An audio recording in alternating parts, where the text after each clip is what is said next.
Welcome to खारुताई channel. आपण rectification of एरर्सचे sum solve करत आहोत आणि या व्हिडिओमध्ये आपण पेज नंबर 258 वरचा इलस्ट्रेशन 3 सॉल्व करणार आहोत. Illustration 3 rectify the following errors. हा सम पण आपण असंच अज्युम करणार आहे की हा before preparation of trial balance rectify करतोय आपण एरर्स, कारण की आपण टेक्स्टबुकमध्ये सस्पेन्स अकाउंटचं इंट्रोडक्शन अजून झालं नाही आहे. अशा पद्धतीने हा सम टेक्स्टबुकमध्ये सॉल्व केला आहे. तर before trial balance is prepared. Transaction 1 sales return book was overcast by ₹800. मग सेल्स रिटर्न बुकमध्ये आपलं टोटल झाली असणार जी आपण 800ने एक्स्ट्रा केलेली आहे. सेल्स रिटर्न बुकमधून आपण काय करतो, पिरियॉडिकली हे ट्रान्झॅक्शन्स आपण सेल्स रिटर्न अकाउंटमध्ये डेबिट करतो. सेल्स असेल तर आपण त्याला क्रेडिट करतो. हे सेल्स रिटर्न आहे तर ह्याला आपण डेबिट करतो. आणि डेबिट काय केलं असणार, आपण इथे एक्स्ट्रा ₹800चं डेबिट केलं असणार. बरोबर आहे.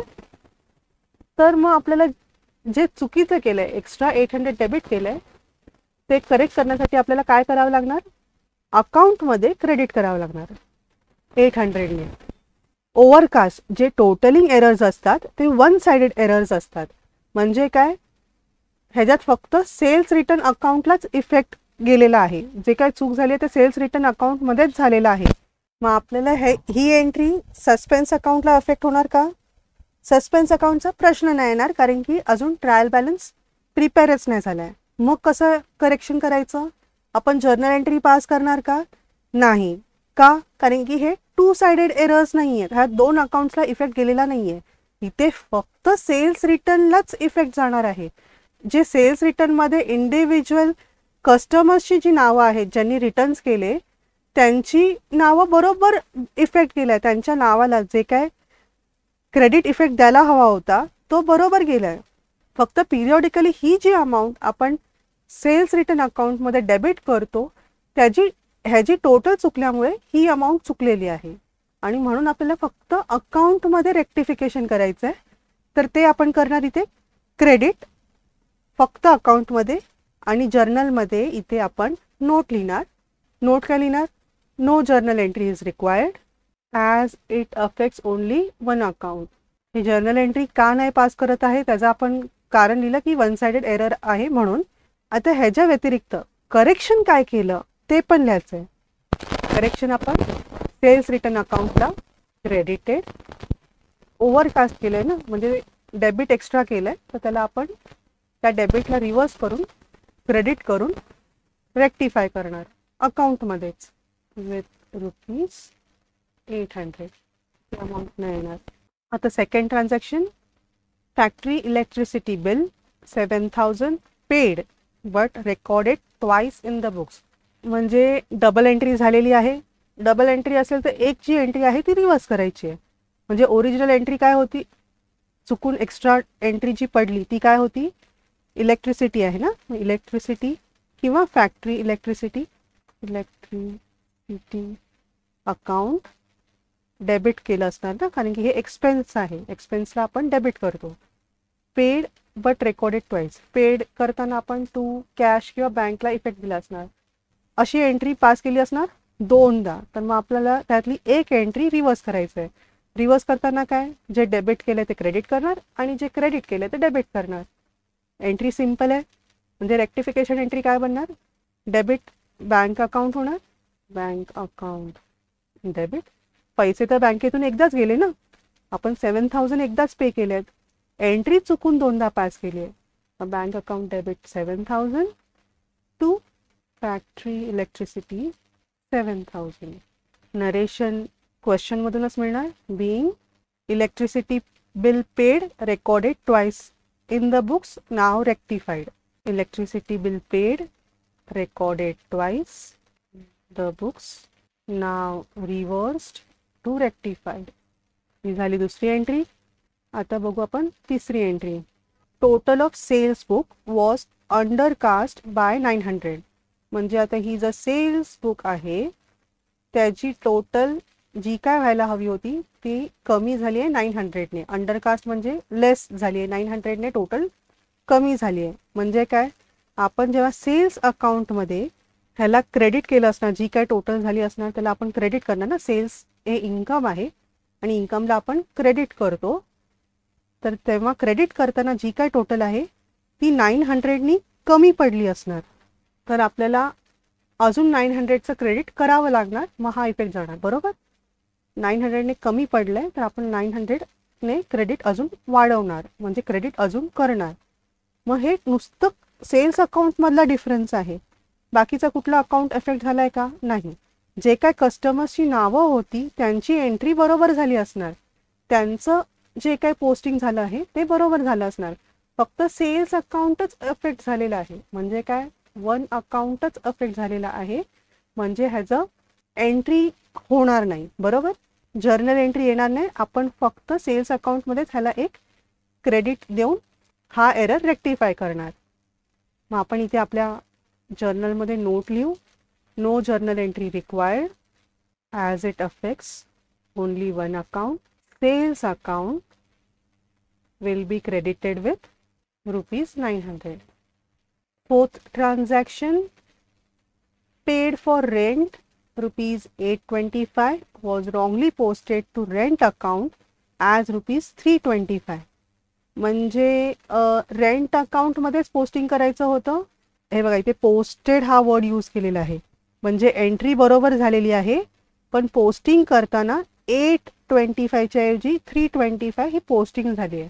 म्हणजे फक्त एक अकाउंट अफेक्ट होते. रेंट अकाउंटमध्ये आपण 825 पोस्ट करायच्या ऐवजी आपण चुकून 325 पोस्ट केलं आहे. म्हणजे ₹500 कमी पोस्ट केलं आहे. म्हणजे हे आपल्याला करायला पाहिजे. हे करायला हवं होतं, एवढंच केलं आहे. माझं उरलेला बॅलन्स आहे तो करूया, म्हणजे हे राईट अमाऊंट होईल. बरोबर. म्हणजे ह्याची जर्नल एंट्री येणार नाही, तर पहिलं आपलं नोट तोच येणार, no journal entry is required as it affects only one account. मग फक्त आपल्याला करायचं काय? Rent account should be debited with ₹500. ते 500 केल्याने टोटल आधी आपण 325 केली आहे ऑलरेडी मिस्टेकमध्ये. 325 ऑलरेडी केली आणि 500 अजून केल्यावर टोटल आपली 825 होणार, जी करायला हवी होती. बरोबर. अकाउंटमध्ये डायरेक्ट एंट्री तर बरोबर आधी पास केली आहे, तर एंट्रीमध्ये काय इश्यू नाही आहे. मग इथे अमाऊंट्स नाही येणार. असा हा झाला आपला चौथा ट्रान्झॅक्शन. आणि आता पाचवं transaction, wages paid for extension of building 9,900 was charge to wages account. आता एक्सटेन्शन ऑफ बिल्डिंग म्हणजे काय? की बिल्डिंग वाढवतोय, म्हणजे काय? ॲसेट वाढतंय, न्यू ॲसेट क्रिएट होतंय. म्हणजे समजा एक फ्लोअर आहे आणि त्याच्यावर तुम्ही अजून एक फ्लोअर वाढवताय, त्याला एक्सटेन्शन म्हणतो. म्हणजे न्यू ॲसेट क्रिएट होतोय ना. एक अजून एक फ्लोअर तुमचा बिल्डिंगचा वाढतोय, किंवा अजून एक घर, अजून एक रूम, असं काहीतरी असेल. म्हणजे एक्सटेन्शन म्हणजे आहे त्यात रिपेअर्स नाही आहे, तर अजून वाढवतायत, बिल्डिंग वाढवतायत, त्याला एक्सटेन्शन म्हणतात. आणि मग त्याच्यासाठी जे वेजेस पे केले आहेत तर ते आपण अकाउंटिंग स्टँडर्डमध्ये बघितलंय की असे एक्सपेन्सेस आपण बिल्डिंगच्या कॉस्टमध्ये, ॲसेटच्या कॉस्टमध्ये ॲड करतो. त्याला आपण काय म्हणतो? कॅपिटलाइज करतो. वेजेस कॅपिटलाइज करतो. मग हे एक्सपेन्सेस आपल्याला बिल्डिंगच्या कॉस्टमध्ये ॲड करायचे आहेत, म्हणजेच बिल्डिंग अकाउंटमध्ये ॲड करायला पाहिजे होते. बिल्डिंग अकाउंटला डेबिट करायला हवे होते. आणि आपण डेबिट कशाला केलं आहे? वेजेसला डेबिट केलं आहे. म्हणजे आता तुमच्या डोळ्यासमोर हे रॉंग आहे आणि हे राईट आहे हे कळतं आहे. पेमेंट कशी का केली असे ना, टू कॅश जी काय केली आहे ती बरोबर केली आहे, पण आपलं चुकलं आहे फक्त डेबिट साईड. तर मग आपल्याला रेक्टिफाय फक्त डेबिट करायचं आहे. मग त्यामध्ये करणार काय आपण? एंट्री कशी पास करणार? जे करायला पाहिजे होतं, बिल्डिंग अकाउंटला डेबिट करायला पाहिजे होतं, त्याला आपण डेबिट करूया. Building account debit 9,900 to wages अकाउंटमध्ये एक्सपेन्स आउट नाही करायला पाहिजे होतं, तर आपण ह्या डेबिटला रिव्हर्स करणार क्रेडिट करून. मग इथे येणार टू वेजेस अकाउंट 9,900. आणि बीइंग नरेशन क्वेश्चनमधूनच मिळणार. Being wages paid for extension of building was wrongly charge to wages account. इथे being wages paid for extension of building was wrongly charge to wages account. नाव rectified किंवा नाव corrected. आणि आता sixth transaction, paid carriage for purchase of machinery ₹2000 was charge to carriage account. आता हे पण same तसंच जसं 5वं होतं बिल्डिंगचं एक्सटेन्शन, इथे परचेस ऑफ मशिनरी आहे. कॉन्सेप्ट तोच आहे. अकाउंटिंग स्टँडर्ड 10 प्रमाणे काय करतो, नवीन काही पण परचेसेस असेल किंवा नवीन ॲसेट क्रिएट होत असेल तेव्हा आपण त्याचा जो काय रिलेव्हंट खर्च आहे तो त्या ॲसेटच्या कॉस्टमध्ये ॲड करतो. मग इथे मशिनरीसाठी आणण्यासाठी खर्च झाला आहे, कॅरेज म्हणजे जे कॅरी करण्यासाठी जो खर्च झाला आहे तो खर्च आपण मशिनरी अकाउंटमध्ये ॲड केला पाहिजे.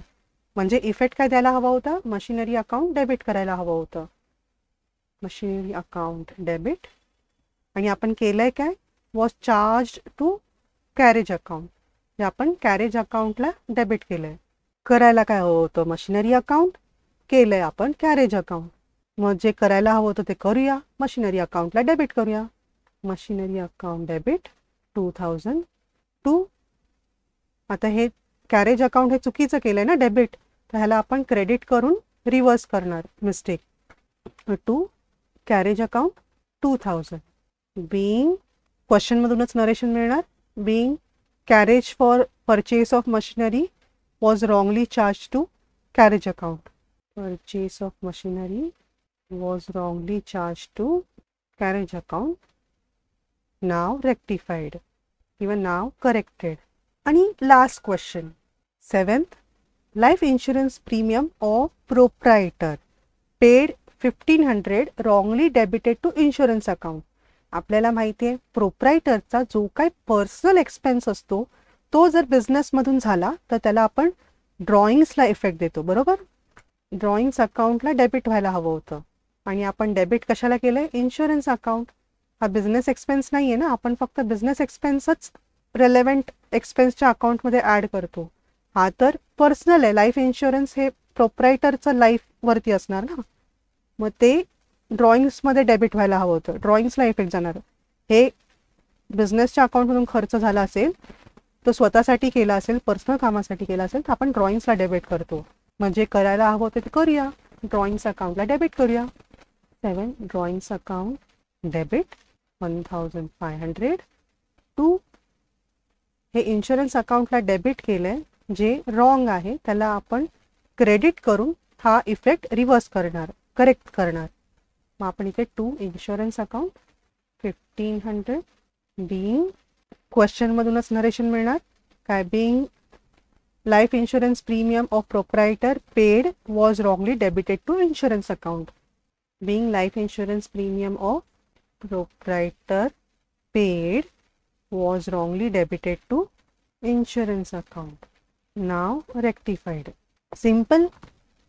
म्हणजे एक बेसिक लॉजिक तुम्ही बघितलं तर आपल्याला वन साइडेड आहे, वन अकाउंट इफेक्ट झालाय का टू अकाउंट्स इफेक्ट झालाय, वन साइडेड एरर आहे का टू साइडेड एरर्स आहे, हे शोधता आलं तर आपल्याला कळणार की नोट्स लिहायचे आहे का रेक्टिफिकेशन एंट्री पास करायची आहे.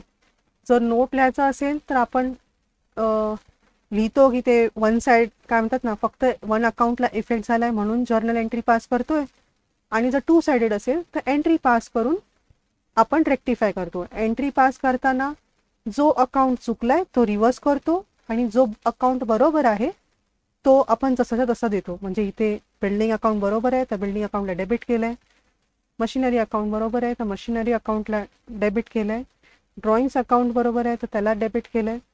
ते जो काय असेल क्रेडिट पण असू शकतं, जे काय बरोबर आहे ते आपण बरोबर करतो आणि जे चुकलंय त्याला रिव्हर्स करतो. डेबिट असेल तर क्रेडिट करतो, क्रेडिट असेल तर डेबिट करतो. असं हे सिम्पल आहे. तुमचे जर जर्नल एंट्रीचे कॉन्सेप्ट्स बरोबर असतील तर तुम्हाला हा चॅप्टर सोपा जाणार आहे. तर असा आहे हा तुमचा इलस्ट्रेशन 3. भेटू पुढच्या व्हिडिओमध्ये. व्हिडिओ आवडला असेल तर लाईक करा, मित्रांबरोबर शेअर करा आणि चॅनलला सबस्क्राईब करा पुढचे नोटिफिकेशन्स मिळण्यासाठी.